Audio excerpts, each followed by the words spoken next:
عبداللہ یوسف کے ہوٹل کے لاؤنج میں بیٹھا اس کا انتظار کر رہا تھا۔ اس کے ساتھ نبیہہ بھی بیٹھی تھی۔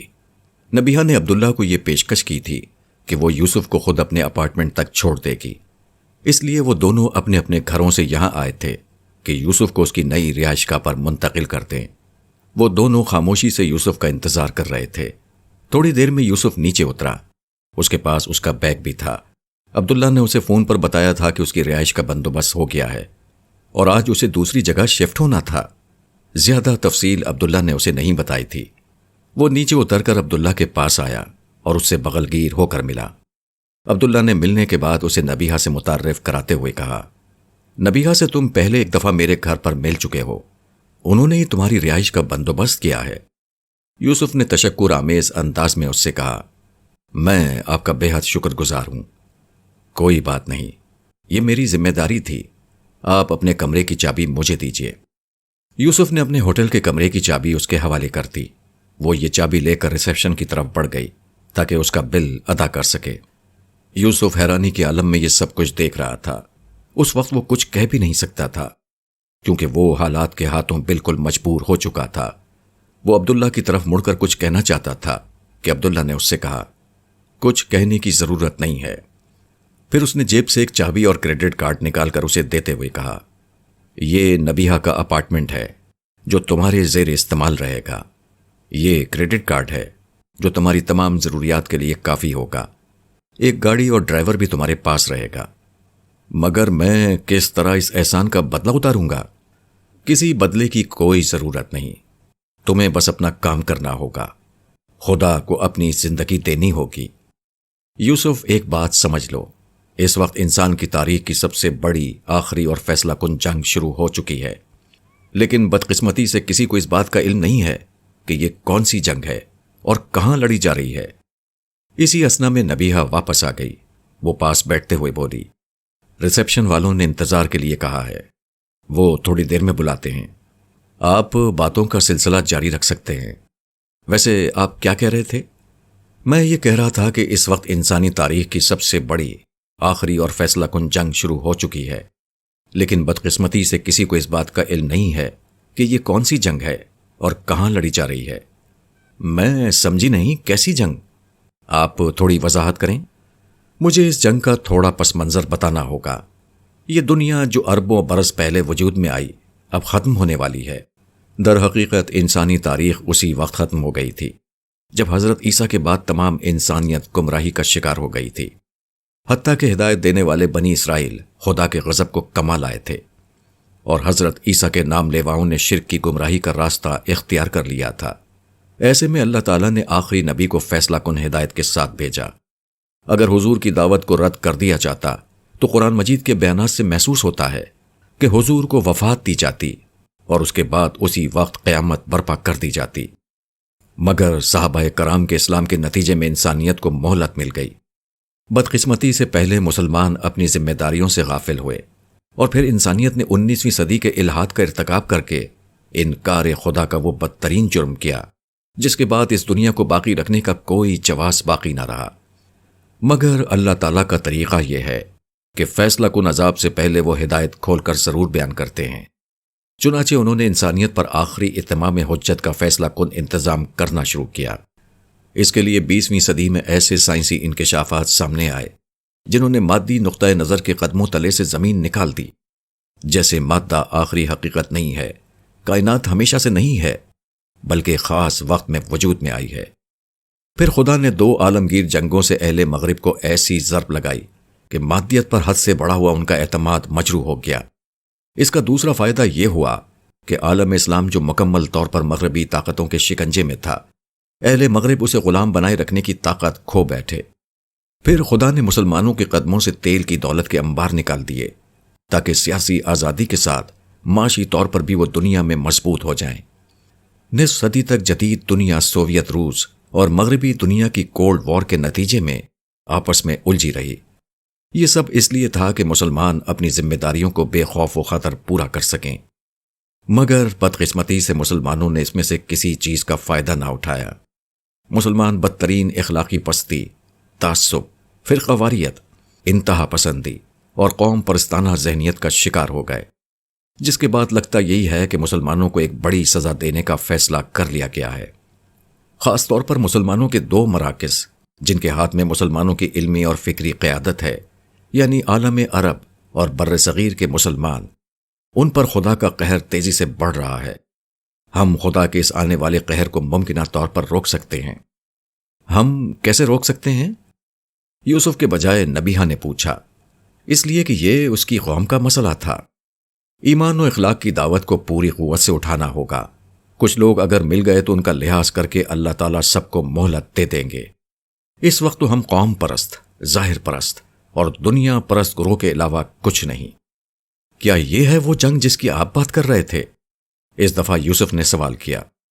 یہ اس جنگ کا ایک حصہ ہے۔ اصل جنگ نبیوں کے مشن اور شیطان کے بیچ میں ہے۔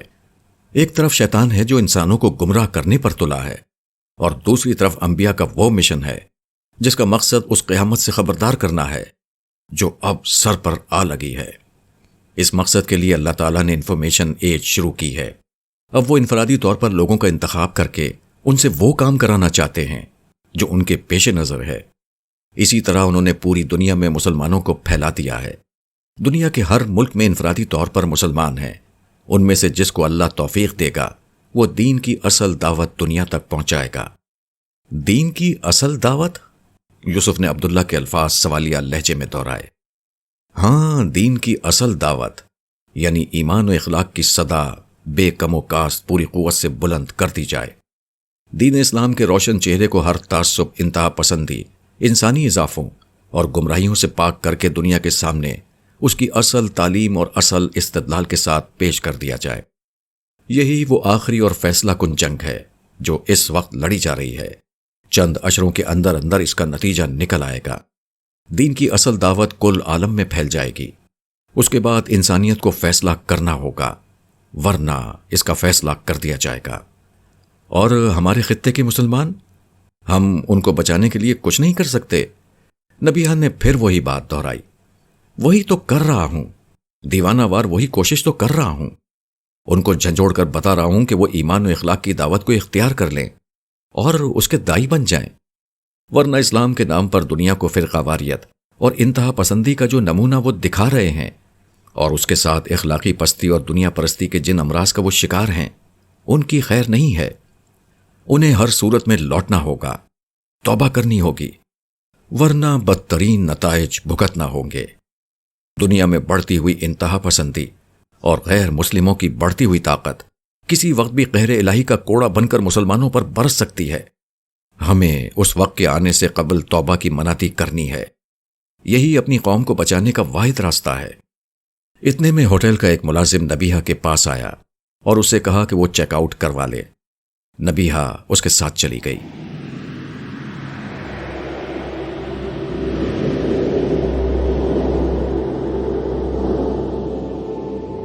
نبیہہ جب سے یہاں آئی تھی مسلسل ایک سرشاری کی کیفیت میں تھی۔ یہاں ملنے والی عزت، مقام اور پھر خاص کر کمل سے دوستی ہو جانے پر نبیہہ بہت خوش تھی۔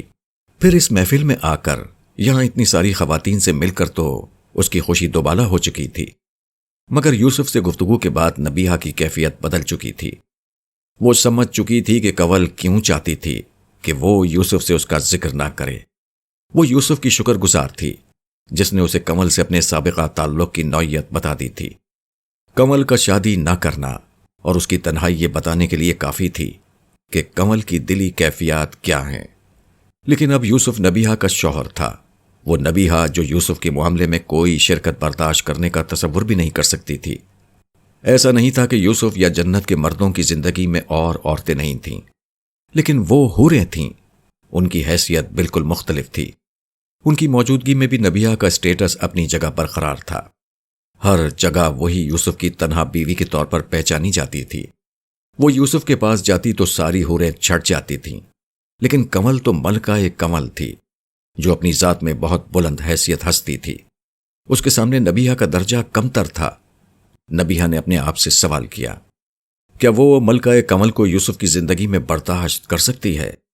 کیا وہ یوسف میں شراکت قبول کر سکے گی؟ کیا وہ کنول کو اجازت دے گی کہ وہ اس کی اور یوسف کی زندگی میں داخل ہو؟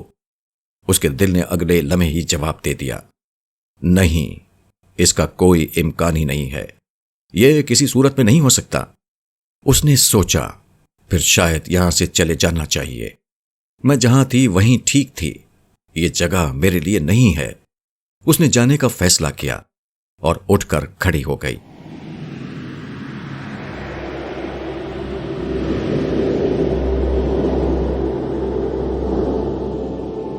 یوسف نبیہا کے اپارٹمنٹ میں منتقل ہو چکا تھا۔ وہ روزانہ عبداللہ کے پاس آ جاتا تھا۔ وہ عبداللہ کا کام بہت تیزی کے ساتھ سمجھ رہا تھا، یہ گویا کہ اس کا ٹریننگ کا حصہ تھا۔ اس عرصے میں عبداللہ کے ذہن میں خیال جڑ پکڑنے لگا تھا۔ اس خیال کی اساس یہ حقیقت تھی کہ نبیہا کی شخصیت میں بہت بہتری آئی تھی۔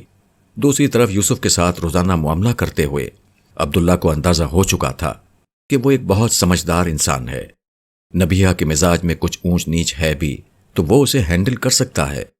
نبیہا کو اپنی باقی زندگی میں یوسف جیسے سمجھدار انسان کی ضرورت تھی، جو اس کے مزاج کی رعایت کرتے ہوئے اس کے ساتھ زندگی گزارے۔ دوسری طرف نبیہا کی ذاتی حیثیت خود یوسف کے پس منظر میں بہت مناسب تھی۔ اس نے یہ بات نائمہ سے کہی، جس نے اس کی پوری تائید کی۔ سارہ نے بھی اس بات کا بھرپور ساتھ دیا اور کہا کہ وہ اپنے شوہر اور نبیہا کے بھائی سے بات کر لے گی۔ اصل مسئلہ متعلقہ فریقین کا تھا، یعنی یوسف اور نبیہا کا۔ یوسف سے بات کرنے کی ذمہ داری عبداللہ نے اٹھائی اور نبیہا سے بات کرنے کا کام نائمہ نے اپنے سر لے لیا۔ دونوں کا جواب مثبت آیا، تاہم نبیہا نے یہ شرط لگا دی کہ وہ یوسف سے خود بات کرنا چاہتی ہے۔ چنانچہ نائمہ نے ایک روز اسے اپنے ہاں بلا لیا۔ یوسف عبداللہ کی دعوت پر پہلے ہی سے یہاں موجود تھا۔ نبیہا ان کے گھر آئی تو نائمہ اسے عبداللہ کی اسٹڈی میں لے گئی، جہاں عبداللہ یوسف کے ساتھ بیٹھا تھا۔ اسے اندر آتا دیکھ کر عبداللہ نے گرم جوشی سے اس کا استقبال کیا اور پھر معذرت کر کے باہر چلا گیا۔ وہ دونوں کو تنہائی میں بات کرنے کا موقع دینا چاہتا تھا۔ اس کے جانے کے بعد نبیہا اور یوسف تنہا رہ گئے۔ گفتگو کا آغاز یوسف نے کیا۔ نبیہا، آپ نے میرے لیے جو کچھ کیا ہے، میں اس پر آپ کا بہت شکر گزار ہوں، مگر اب جو بات ہمارے تعلق کے حوالے سے سامنے آ رہی ہے، اس میں میرے پاس آپ کو دینے کے لیے کچھ بھی نہیں۔ مجھے کسی چیز کی ضرورت نہیں ہے، مجھے بس وہ انسان چاہیے جو مجھے سمجھتا ہو، میری خوبیوں کی تحسین کرے، میری کمزوریوں کو معاف کر دے۔ گرچہ میں اپنے آپ کو بہتر بنانے کی کوشش کر رہی ہوں، مگر میں شاید بہت زیادہ بگڑی ہوئی ہوں، مجھے سدھرنے میں وقت لگے گا۔ نبیہا یہ کہتے ہوئے ہنس دی۔ نبیہا، زندگی نے مجھے بڑے نشیب و فراز دکھائے ہیں۔ میں سب کچھ تھا، پھر کچھ بھی نہیں رہا۔ اس چیز نے مجھ میں بڑا صبر پیدا کر دیا ہے، بڑا حوصلہ پیدا کر دیا ہے۔ تمہیں مجھ سے کبھی کوئی شکایت نہیں ہوگی۔ میں کوشش کروں گی کہ مجھ سے بھی آپ کو کوئی شکایت کبھی نہ ہو۔ ویسے بھی آپ نے جس کردار کا مظاہرہ کیا ہے، اس کے بعد آپ کی میرے دل میں بہت قدر ہے۔ میں آپ کو بہت اونچی جگہ پر رکھتی ہوں۔ میری درخواست بس اتنی ہے کہ کبھی میرا مان نہیں توڑیے گا۔ خاص کر میں یہ کبھی برداشت نہیں کر سکتی کہ میرے شوہر کی زندگی میں کوئی دوسری عورت آئے۔ ماضی تو میرا آپ کا سب کا ہو سکتا ہے، مگر مستقبل میں کوئی بے وفائی، کوئی دھوکہ، کوئی عورت مجھ سے برداشت نہیں ہوگی۔ میں اس کے سوا اور کچھ نہیں چاہتی۔ اللہ نے چاہا تو میں تمہیں کبھی دھوکہ نہیں دوں گا، تمہارے ساتھ کبھی کسی دوسری عورت کو شریک نہیں کروں گا، یہ میرا وعدہ ہے۔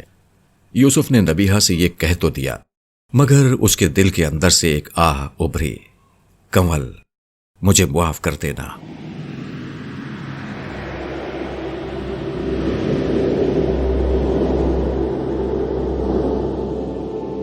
یوسف کتاب ماضی کی ورق کردانی کرتے ہوئے کنول کے نام پر پہنچا تو اس کے خیال نے اسے اپنے حصار میں گھیر لیا۔ آخرکار اس کی زبان سے نکلا، کنول بیچاری کے ساتھ اچھا نہیں ہوا، اس نے بچپن سے لے کر موت تک دکھی دیکھے تھے۔ اس کی بات پر عبداللہ نے جواب دیا، یہ پچھلی دنیا کا قصہ ہے، اب تو اسے بہت نوازا کیا ہے، باقی رہے اس کے دکھ تو ان دکھوں میں سے جن کے ذمہ دار دوسرے لوگ تھے وہ اپنے انجام کو پہنچ چکے ہیں۔ یہ کہتے ہوئے عبداللہ نے ہاتھ سے اشارہ کیا تو آسمان پر ایک دم سے جہنم کا منظر سامنے آ گیا۔ جہنمیوں کی چیخ و پکار اور آہ فغاں نے آسمان سر پر اٹھا رکھا تھا۔ ایک طرف بھڑکتی ہوئی آگ تھی جس کے سامنے بہت سے جہنمی 70 گز لمبی زنجیروں سے بندھے پڑے تھے۔ دو انتہائی خوفناک اور مہیب صورت فرشتے وہاں ایک ہاتھ میں کوڑے اور دوسرے میں ہتھوڑے لے کر گھوم رہے تھے۔ عبداللہ انگلی سے اشارہ کرتا رہا اور جہنم کے مختلف مناظر بدلتے رہے۔ پھر ایک جگہ بدلتا ہوا منظر رک گیا۔ عبداللہ نے کہا، کمل کا ہر مجرم یہاں اپنے انجام کو بھگت رہا ہے۔ کمل کا سگا باپ اور سوتیلا باپ دونوں جہنم رسید ہوئے ہیں۔ اس کے قتل کی سازش کرنے والے لوگ اور اس پر عمل درآمد کرنے والے سب لوگ بھی بدترین عذاب بھگت رہے ہیں۔ یوسف نے بھی وہ منظر دیکھا۔ کچھ لوگوں کو وہ نہیں جانتا تھا، مگر کچھ کو وہ جانتا تھا۔ ان جہنمیوں میں جوناتھن، رابرٹ اور اس کا باپ اینڈرسن بھی موجود تھے۔ یہ سب کے سب بندھے پڑے تھے۔ فرشتے وقفے وقفے سے ان کو ایسے کوڑوں سے مارتے جن سے آگ کے شعلے نکل رہے تھے۔ کبھی ہتھوڑے کی ضرب لگا کر ان کو تکلیف دیتے تھے۔ یہ لوگ بے بسی سے چیختے، جس پر فرشتے بے حسی کے ساتھ ہنستے اور کہتے کہ یہ تمہارے اعمال کا بدلہ ہے۔ پھر ان فرشتوں نے اٹھا اٹھا کر ان سب کو جہنم کی آگ میں جھونک دیا۔ ان کے چیخنے اور چلانے کی آوازوں نے آسمان سر پر اٹھا لیا۔ یہ سب دیکھ کر یوسف لرز اٹھا۔ اسے بند کر دیں، ان میں میرے والد بھی ہیں۔ مجھے اس بات پر افسوس ہے، مگر کمل کے قتل کی تجویز انہی کی تھی۔ ان لوگوں نے اور بھی بہت جرائم کیے تھے۔ یہ لوگ خود کو خدا سمجھتے تھے، مگر اپنے انجام کو پہنچ گئے۔ یہ کہتے ہوئے عبداللہ نے اشارہ کیا اور منظر نگاہوں سے اوجھل ہو گیا۔ وہ دوبارہ بولا، میرے تمہارے اس منظر کو نہ دیکھنے سے کوئی فرق نہیں پڑتا۔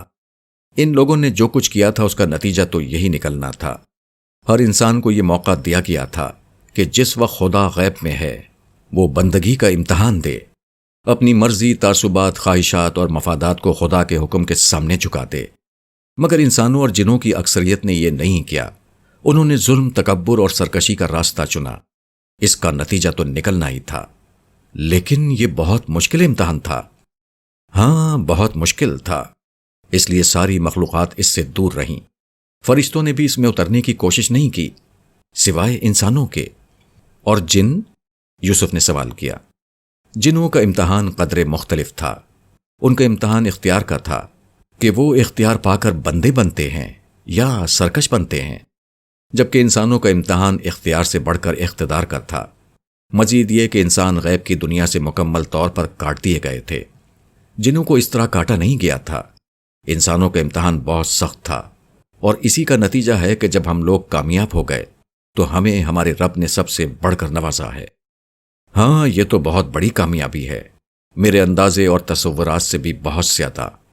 اسی امتحان کو دیکھ کر انسانوں نے اس مشکل ترین امتحان کو قبول کر لیا تھا، کیونکہ یہ کامیابی اتنی بڑی تھی کہ کسی مخلوق کے خواب و خیال میں بھی نہیں آ سکتی تھی۔ کیسا عظیم موقع انسانیت کو ملا تھا، مگر افسوس کہ انسانیت کی اکثریت نے کتنی بے دردی سے اس موقع کو ضائع کیا تھا۔ آپ بالکل درست کہہ رہے ہیں۔ کتنا عجیب تھا یہ پورا منصوبہ، اور کتنا عجیب تھا یہ پورا امتحان۔ آج اس جنت میں جب سب کچھ ماضی ہو چکا ہے، ساری باتیں کتنی سادہ اور واضح نظر آ رہی ہیں، مگر دنیا میں تو یقین ہی نہیں آتا تھا کہ ایسا بھی ہو سکتا ہے۔ حالانکہ خدا نے جہنم جیسی کائنات میں جنت جیسی زمین بنا کر یہ بتا دیا تھا کہ وہ کس درجے کی طاقت اور قدرت رکھتا ہے۔ وہ ہر روز پھولوں کی خوشبو، نباتات کے رنگوں، موسموں کی رتوں، بارش کی بوندوں، ہوا کی سرسراہٹ، آسمان کی نیلاہٹ، تاروں کی جگمگاہٹ، پرندوں کی چہچہاہٹ، سورج کی شفق، صبح کی روشنی، پہاڑوں کی بلندی، دریا کی روانی، سمندر کی وسعت اور زمین کی زرخیزی میں یہ پیغام دیتا تھا کہ وہ کس درجے کی تخلیقی صلاحیت رکھتا ہے۔ وہ کیسے کیسے معجزے ہماری آنکھوں کے سامنے ہر روز جنم دے رہا تھا، مگر ہم اندھے بن کر جیتے رہے، خدا کو بھولے رہے، اس کی ملاقات کو فراموش کر کے جیتے رہے۔ ہم دنیا کی معمولی خوشیوں اور معمولی دکھوں کے پیچھے لگے رہے۔ عبداللہ نے اس کی بات میں اضافہ کرتے ہوئے کہا، امتحان کی دنیا میں مصائب بھی ایک نعمت تھے۔ جس وقت مصائب آتے تو جو نیک لوگ ہوتے وہ اور اپنے رب سے قریب ہو جاتے تھے۔ زندگی کی آندھیاں اس لیے چلائی گئی تھیں کہ جو عقاب ہے وہ اونچے سے اونچا ہوتا چلا جائے، اور جن کا ایمان کمزور ہوتا تھا وہ ان پرندوں کی مانند حالات کا شکار ہو جاتے جن کو آندھیاں اپنے ساتھ گھسیٹتی چلی جاتی تھیں۔ اور خوش قسمتی سے یوسف، تم ایک عقاب تھے جس نے مشکلات میں اڑنا سیکھ لیا تھا، اور خدا نے تمہارا یہ اڑنا بہت پہلے دیکھ لیا تھا۔ یوسف نے عبداللہ کی طرف دیکھا تو اس نے سر ہلاتے ہوئے کہا، ہاں یوسف، تم ان خوش نصیب لوگوں میں سے ایک تھے جن کی تخلیق کے ساتھ ہی خدا کے علم میں یہ بات آ گئی تھی کہ یہ شخص مشکل ترین حالات میں بھی اپنی جنگ جیت لے گا۔ دیکھنا چاہو گے؟ چلو یہ بھی دیکھ لو۔ عبداللہ نے اشارہ کیا اور آسمان پر ایک اور منظر کھل گیا۔ وہ بولا، یہ اس وقت کے مناظر ہیں جب ہم سب انسان پہلی دفعہ تخلیق کیے گئے تھے۔ اس وقت میں اور تم اپنے اپنے فرشتوں کے ساتھ اپنی آنے والی زندگی کے معاملات طے کر رہے تھے، بلکہ کر ہی چکے تھے کہ ہماری خوش بختی کا اعلان ہو گیا۔ عبداللہ کی بات پر یوسف پوری دلچسپی سے یہ منظر دیکھنے لگا۔ عبداللہ اور یوسف اپنے فرشتوں کے ہمراہ کھڑے تھے۔ اچانک فضا میں ایک روشنی پھیلی اور دونوں فرشتے سجدے میں چلے گئے۔ وہ کچھ دیر اسی طرح سجدے میں پڑے رہے اور پھر اٹھ کر صالح نے عبداللہ اور یوسف سے مخاطب ہو کر کہا، تم دونوں کو مبارک ہو، خدا نے تمہاری کامیابی کا فیصلہ سنا دیا ہے۔ عبداللہ نے اس سے کہا، تم سجدے میں کیوں گئے تھے اور یہ تم کیا کہہ رہے ہو؟ ابھی تو امتحان ہی شروع نہیں ہوا تو میں کامیاب کیسے ہو سکتا ہوں؟ سردار عبداللہ، میرے پاس خدا کا فیصلہ آ گیا ہے۔ مجھے حکم دیا گیا ہے کہ میں تمہیں پوری عزت و احترام سے تمہارے باپ آدم کے پاس پہنچا دوں تاکہ تمہیں انبیاء اور ان کے جانشینوں کے ساتھ فرشتوں کے سامنے پیش کیا جا سکے۔ یہ فیصلہ آپ کے لیے بھی ہے سردار یوسف۔ یوسف کے ساتھ والے فرشتے نے بھی اسے نوشتہ الہی سے آگاہ کیا۔ میں کچھ نہیں سمجھ پا رہا ہوں، مجھے کچھ سمجھاؤ تو صحیح، ہوا کیا ہے؟ عبداللہ نے پریشانی کے عالم میں صالح سے دریافت کیا تو اس نے سمجھانا شروع کیا۔ مجھے اب تمہیں تفصیل سے وہ پوری بات سمجھانی ہوگی جو ابھی ابھی مجھے بتائی گئی ہے۔ سنو، آج کے دن سے انسان کی جس کہانی کا آغاز ہو رہا ہے اس کے 3 مرحلے ہیں۔ پہلا مرحلہ یہی آج کا ہے جب ساری انسانیت کو ایک ساتھ پیدا کیا گیا ہے۔ ان کو آنے والے دنیا کے امتحان کا پرچہ سمجھایا جا رہا ہے، اور اس مرحلے کے اختتام پر ان سے اللہ تعالیٰ کے تنہا رب ہونے اور اس سے وفاداری کا عہد لیا جائے گا۔ دوسرا مرحلہ اگلی دنیا ہے جب ہر انسان کو اس کے منتخب کردہ پرچہ امتحان کے عین مطابق پیدا کیا جائے گا۔ اس وقت خدا کی ہستی غیب میں ہوگی، ہم فرشتے بھی غیب میں ہوں گے، صرف اللہ کے نبی اس کی ہدایت لے کر آئیں گے اور لوگوں کو بن دیکھے اس ہدایت کو ماننا ہوگا۔ وہ یہ کریں گے تو زمین میں خیر و فلاح اور امن و امان رہے گا، لیکن ان کے پاس یہ اختیار ہوگا کہ وہ رب کی نافرمانی کریں۔ اگر وہ ایسا کریں گے تو زمین میں فساد اور خون ریزی ہوگی۔ تیسرا مرحلہ وہ ہوگا جو اصل مرحلہ ہے اور جو اصل زندگی ہے۔ اس مرحلے میں وفاداروں کو اس کائنات کا بادشاہ بنا دیا جائے گا اور نافرمانوں اور فساد برپا کرنے والوں کو جہنم رسید کر دیا جائے گا۔ یہ سب تو مجھے بھی معلوم ہے صالح، کوئی نئی بات بتاؤ، عبداللہ نے قدرے جھلا کر کہا، مگر صالح اس کی بات سے بے نیاز بولتا رہا۔ کچھ عرصے قبل اللہ تعالیٰ نے اس اسکیم کو جب اس کائنات کا نظم چلانے والے اپنے مقرب فرشتوں کے سامنے رکھا تو ان کی طرف سے یہ بات سامنے آئی کہ اس اسکیم میں انسانیت مکمل طور پر ناکام ہو جائے گی، اس لیے کہ یہ بات ہم فرشتوں کے لیے ناقابل تصور ہے کہ کوئی مخلوق ایسی ہو سکتی ہے جسے زمین پر مکمل اختیار اور اقتدار حاصل ہو اور وہ خدا سے غیب میں رہتے ہوئے زمین میں اس کے وفادار رہیں۔ ایسے لوگ تو لازماً زمین کو فساد اور خون ریزی سے بھر دیں گے۔ ہم جنوں کے فساد کو دیکھ چکے تھے جو غیب کی دنیا سے کچھ واقف تھے، ایسے میں کسی ایسی مخلوق کا جو غیبی دنیا سے بالکل ناواقف ہو ایسے کسی امتحان میں کامیاب ہونا ممکن نہ تھا۔ اس لیے ہمارا یہ خیال تھا کہ اگر کسی کو اس کائنات کا بادشاہ بنانا ہے تو اس کے زیادہ مستحق فرشتے ہیں جو خدا کی تسبیح، اس کی حمد، اس کی پاکیزگی بیان کرتے ہیں۔ اس کے لیے کسی نئی مخلوق کو پیدا کرنا اور زمین میں فساد کی اجازت دینے کی کیا حکمت ہے، یہ بات ہم نہیں سمجھ سکے۔ چنانچہ اللہ تعالیٰ نے تمام انسانوں کو ایک ساتھ پیدا کیا ہے۔ یہ ایک طرف تو انسانیت کی تاریخ کے آغاز کا دن ہے اور دوسری طرف آج کے دن اولاد آدم کے ان ممتاز ترین افراد کو تمام فرشتوں کے سامنے پیش کیا جا رہا ہے جن کے بارے میں اللہ تعالیٰ کو اپنے علم کی بنیاد پر معلوم ہے کہ وہ فساد کے تمام تر مواقع ملنے کے باوجود نیکی کی زندگی اختیار کریں گے۔ نہ صرف نیکی کی زندگی کو اختیار کریں گے بلکہ دوسروں کو بھی اس کی طرف بلائیں گے۔ یوں تمام فرشتوں کو معلوم ہو جائے گا کہ اللہ کا منصوبہ حکمت سے خالی ہرگز نہیں ہے۔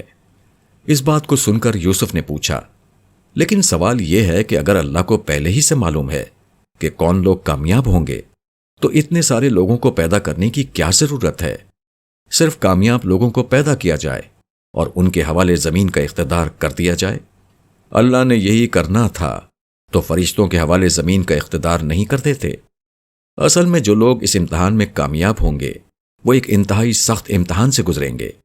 امتحان سے گزرنے کی یہ مشکل صرف انسانوں نے اٹھائی ہے، چنانچہ صرف انہی کو امتحان سے گزارا جائے گا اور انہی میں سے کامیاب لوگوں کو کائنات کا اقتدار دیا جائے گا۔ ان کامیاب لوگوں ہی میں سے کچھ کو آج فرشتوں کے سامنے پیش کیا جا رہا ہے، مگر آج جس شخص کو فرشتوں کے سامنے پیش کیا جائے گا کل دنیا میں نہ اسے یاد رہے گا کہ کیا ہوا تھا، نہ کسی اور کو یاد رہے گا۔ اسے تو غیب کی حالت میں مکمل امتحان دینا ہوگا۔ اس وقت تو جو کچھ بھی ہو رہا ہے وہ اللہ کے علم کا اظہار ہے۔ اللہ کو تو بہرحال معلوم ہوتا ہی ہے کہ مستقبل میں کیا ہونے والا ہے۔ ان کو اگر یہ آج ہی معلوم ہے کہ عبداللہ اس امتحان میں کامیاب ہو جائے گا تو ان کے علم کی وجہ سے یہ کامیاب نہیں ہوگا، بلکہ اس کا جو عمل مستقبل میں ہوگا وہ ان کو آج ہی معلوم ہو چکا ہے۔ وہ اپنے اس علم کا اظہار فرشتوں کے سامنے کر کے ان کو یہ بتا رہے ہیں کہ یہ اسکیم ناکام نہیں ہوگی۔ جتنے لوگوں کی ضرورت ہے وہ اللہ کو مل ہی جائیں گے۔ اور ہمیں کل دنیا میں کچھ یاد نہیں رہے گا؟ عبداللہ نے پوچھا۔ نہیں، تمہیں یا کسی اور کو کل دنیا میں کچھ یاد نہیں رہے گا کہ آج کے دن کیا ہوا تھا۔ تم کو تو غیب میں رہ کر اپنا پرچہ دینا ہوگا۔ اسی طرح روز قیامت جب اللہ تعالیٰ کوئی فیصلہ کریں گے تو اپنے علم کی بنیاد پر ہرگز نہیں کریں گے، بلکہ باقاعدہ گواہ پیش ہوں گے، نامہ اعمال پیش ہوگا، فرشتے گواہی دیں گے، حتیٰ کہ انسان کے اپنے اعضاء اس پر گواہ بن جائیں گے۔ چنانچہ اللہ کے علم کا اظہار تو آج صرف فرشتوں کے سامنے ہو رہا ہے، اس کا انسانوں سے کوئی تعلق نہیں۔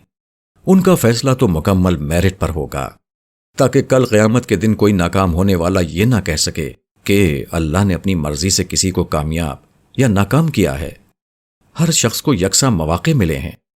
جو ناکام ہوگا وہ اپنی غفلت اور سرکشی کی وجہ سے ہوگا، اور جو کامیاب ہوگا وہ اپنی محنت، عبادت اور ایمان کی وجہ سے ہوگا۔ تم دونوں انہی کامیاب لوگوں میں سے ہو۔ لیکن میں نے تو ابھی اپنی تقدیر کا پوری طرح انتخاب بھی نہیں کیا ہے، عبداللہ نے کچھ حیرانی سے کہا۔ تو یوسف کے فرشتے نے جواب دیا، اللہ تعالیٰ ان چیزوں کے محتاج نہیں ہیں۔ تم بنیادی چیزوں کا انتخاب کر چکے ہو، جس کے بعد انہوں نے اپنے علم کی بنیاد پر جان لیا ہے کہ تم ہر حال میں اس امتحان میں کامیاب ہوگے۔ اب عبداللہ اور یوسف کی سمجھ میں اس کی پوری بات آ گئی تھی۔ وہ دونوں بے اختیار ایک دوسرے کے گلے لگ گئے۔